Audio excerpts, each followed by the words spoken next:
Borderlands 4 has been out for a week, and I've dumped an unreasonable amount of time into it. So here's the honest verdict. Should you actually spend your money on it, or wait? Now, what's good, everyone? It's Verti here, and a quick note before I forget. I bought this game myself. No sponsors, no handouts, so you're getting it raw. There ain't no strings on me, baby. So let's start with the elephant in the room. The performance. On PC, the optimization is shit. Period. There's been a ton of discussions around it. Unreal developers have been coming out saying it's badly coded. Randy snorting a line of Adderall and then clapping back at everyone on X. It's a mess. Now, Borderlands games have always launched somewhat messy. But compared to Division and Destiny, maybe not Destiny lately, this feels more unstable. There are issues on ultra-wide, there are issues on high-end PCs, there are issues with bosses not dying, UI being bugged, and the list goes on and on and on. Most of those can be fixed. We'll get to that. But for the wallet test. So Borderlands 4 isn't a live service the same way that Destiny 2 is. You're not locked behind an expansion C just to play the base game. But it's clear that 2K wants some long-term monetization. The vault cards, the bounty packs, the story packs, it's not as bad as Diablo's 4, but the skeleton is there. All these different bundles and packs are dangling content. Now, compared to Division 2, which at least bundles these together into a full expansion, here it feels more piecemeal. But if you just buy the standard edition, you're fine until story expansions come out. You get the entire campaign, you get the entire endgame loop, nothing is locked. But keep it in mind, these bundles and passes are dangling that carrot in front of you. Now, whether that's real value or nickel and diming, that is up to your own rhetoric. I got a video breaking all that down. It should pop up somewhere right here if I can figure it out how to make it work. So if you're on the fence and you want to know exactly what you're getting with which edition, peep that with. And before I completely scare you guys away, we'll tackle the positives. But drop me a comment below. What did you think about Randy's unhinged behavior? So, alright. Performance sucks. But once you get into the game and you can figure it out how to code it yourself on your own machine, does it hold up? So now for the fun part. Shooting and the looting.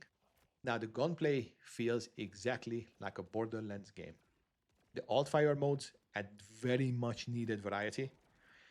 And the license pod system is honestly one of the best changes that they've ever made. The movement feels great too. The gliding and the dashing fits like a glove. Vaulting up an object can still be sometimes a source of frustration, but we're not going to deduct any points for that. It happens every now and again. So that said, if you've played a Borderlands game before, this is all going to feel very familiar. You clear mobs, you chase the loot, and then you repeat. It's not a reinvention of the wheel. The difference lies in how flexible the part system makes these builds. The quality of life improvements have to be called out, though they are through the roof. They've added a lot of things that were missing from Borderlands 3 and that other games would give. And that's where it stands tall. So Borderlands 4 manages to be addictive even when the performance drags it through the mud. Now, there are some issues with these new decisions. So the navigation is horrible. I hate it. That little line guiding you can fuck all the way off. And not having a proper minimap with more than one quest is driving me nuts.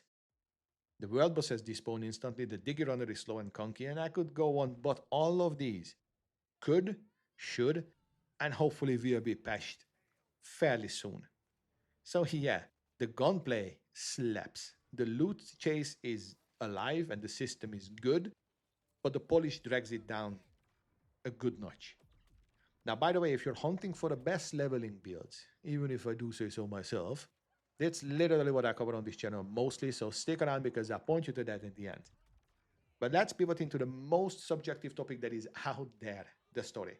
Now, personally, I loved it. The quests are paced really nicely, and the side quests are both hilarious and offer a really nice throwback. No spoilers, though. The villain presence is fine. It's not handsome check levels, but universally, I think it is agreed that the story is better than Borderlands 3. Not a high bar, but at least we cleared it, right? Now, the Vault Hunters themselves feel stronger. Sharper, I should say. They have a good personality, and the humor is always a hit or miss. Like, it's always going to be subjective. My opinion, they could yap a little bit less, right? But the bottom line is, if you're worried about the story, it is an improvement on all fronts compared to Borderlands 3. However, it is not as deep as some of the real narrative-driven games. And this is where I'm going to get controversial and where this gets interesting: the progression and the end game. So the leveling feels fast, the skill trees are creative, and the specialization gives you that extra couple of paragon level like points that truly can unlock almost any build. But right now, once you hit the end game, it's nothing but the grind. So the bounty packs and their vault cards are not in the game yet until Q4 2025 is the earliest, I think, for the first one. Invincible bosses, not in yet. So it's the following: you level up, you unlock Ultimate Vault Hunter mode up to 5. That will increase the difficulty and you get better drops. And that's it. You farm the same bosses, you do the same missions over and over again. Now, here's where the grind either makes you or breaks you. If you're a sicko like me who actually enjoys theory crafting and then grinding the boss 100 times for the same thing, well, first of all, you might want to subscribe because that's my whole thing. But second of all, this is where Borderlands 4 falls behind Destiny's raid ecosystem and exotic quests and then Division 4's or Division 2's rotating seasons. Right now, it's the same bosses, missions on repeat until the DLCs hit. And I'm being generous with bosses because it is named NPCs in any other game, right? There aren't a lot of mechanical depth to this at all. So, because we mentioned, let's zoom out and check how does Borderlands 4 compare to the other giants of the looter shooter genre. Destiny 2 is the king of mechanical depth. There's raids, exotic quests, competitive PvP. Borderlands 4 doesn't touch that level of endgame variety at all. But it does beat Destiny in one area: accessibility.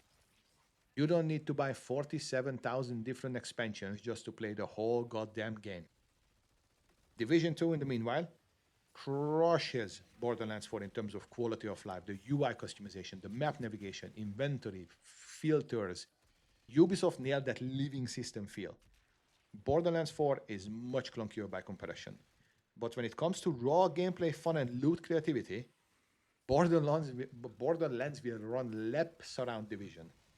So, it doesn't dethrone either of them, but it carves out a middle ground. It's more fun than Division from moment to moment, and less grind lock than Destiny, but also rougher in polish than both. If you're an ARPG fan, I'd compare it to where Last Epoch is kind of sitting. It's above Diablo, but below Path of Exile. So should you buy it? Now, I do agree with Randy on one thing. If you're on the fence whether or not your PC can run it or generally just worried about the technical polish, wait. Do not buy it now until they fix it. If you're here for sharp gunplay, creative builds, and the loot chase, then yes, it will deliver. For me, Borderlands as a franchise was always the one or one of the few that I was going to play no matter what. Obviously, I have an inherent YouTube based bias for an added benefit. However, I do not regret buying it at all. Now, if you do jump in, I've got leveling guides and builds breakdown ready for you. Subscribe so you don't miss the deep dives into the end game. And thanks for watching. And maybe I'll see you in Kairos or in the next one. Peace.